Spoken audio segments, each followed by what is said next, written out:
The program was born in October of 2014.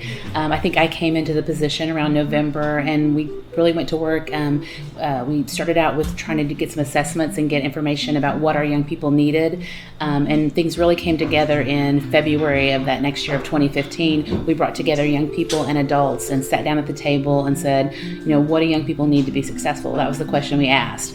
And so from that question, we've evolved into where we are today. So they helped us to develop our mission statement, our goals, everything. And that's been really, really important to have our young people at the table and have their voice heard. Throughout our program, we've really tried to listen to them to make sure that we're providing the services that they really need and not what we think that they need. 2015, that first year, the Youth Council was created. In June of that year, we actually went to the National Unity Conference, which is a national organization for Native youth. And it was just amazing. We were able to, actually, Jasmine, who's here in our office, she was first selected for the White House Tribal Youth Gathering. And so President Obama had initiated that. So she was one of, I don't even know how many youth, but there was a lot of young people that were chosen. And so we were able to hear Michelle Obama speak during that.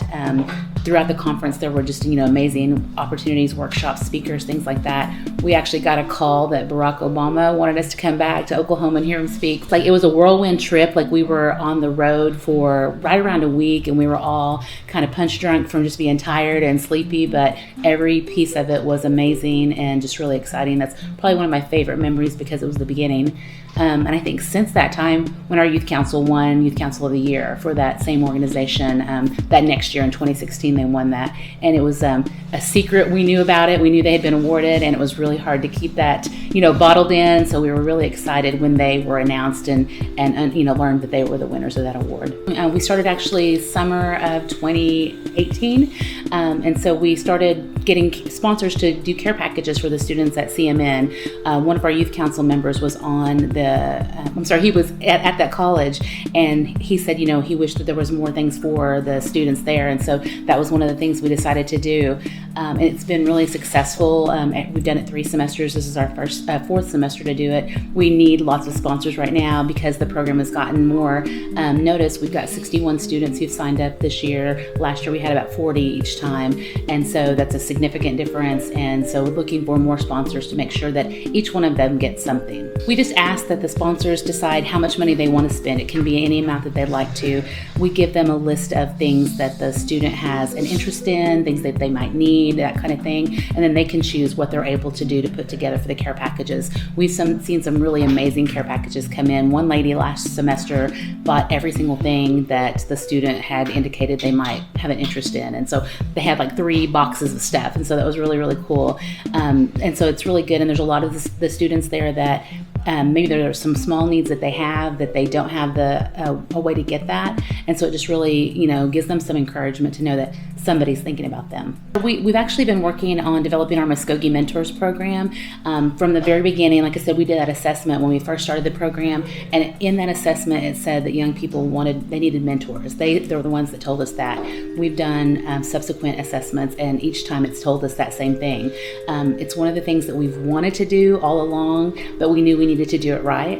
And so over the last year, we've really focused a lot of time in developing collaborations in different communities and working on developing actual policy and putting into play what we need to do so that we make sure that our students are safe, we have the right people there, and that we can support our mentors also. It's something that we are hoping to launch. We're hoping to launch it this fall, but it's going to be just pushed back a little bit just because there's more that we need to get done. And like I said, we just want to do it right when we roll it out. So we're hoping January, which is actually the National Mentoring Month, that we can hopefully roll it out then. We're going to be partnering with the Wetumpka Public Schools in that community. We've been doing committee meetings with them almost all year. We've met once a month just to kind of talk about, what does it need to look like. We wanted their input. We've had young people and community members that have been there to give us that information. We've had a really good collaboration with the Boren Foundation. They have a mentoring program, and so their staff person has just been super supportive in getting us information, and she's come to all of our steering committee meetings also. So we're really excited to roll that out soon. And we're always busy with all kinds of events. We work with the Tribal Child Youth Coalition also, and so one of the ideas out of that coalition is to maybe do some resource fairs for staff And so letting them know about what services are available to, their own kids, or if they're trying to help somebody else that's come into their office. So that's something that I think we'll focus on in this year also, and kind of helping to make sure that happens. So we're located at 112 East 6th Street, downtown Okmulgee. If you know where the council house is at, we're about a block right before the council house if you're going down 6th Street. So we are here generally from 8 to 5 during the week, Monday through Friday. However, we do a lot of stuff with young people, so obviously we're working after hours and weekends a lot of times too, especially with our youth council, but we have a lot of events that happen during those off hours. So obviously the youth council, that's one of the biggest things. A lot of people sometimes think it's just for like kids who are in leadership, but realistically, a lot of the young people that are a part of that have come from situations where they've not been doing so well, and we've seen some really, positive growth with them. And so I think the youth council is for everyone. A lot of the kids say, it's a family, that they consider that a family. We consider it a family, and so that's a big piece of our services. We also have the Mvskoke Youth Opportunity Grant, and so it's funding that can help young people participate in opportunities. We left it very broad in what that looks like, so that we could, think about any possibility that a young person might be involved in. Obviously, they use it a lot for sports activities, but we can also use it for band, art, leadership things, some educational things, and also leadership too. They can do a lot of different things with it. So yeah, there's a lot of possibilities. So those are probably our biggest services that we offer, in addition to, like I said, just events that we're able to hold for them. We have a fabulous staff.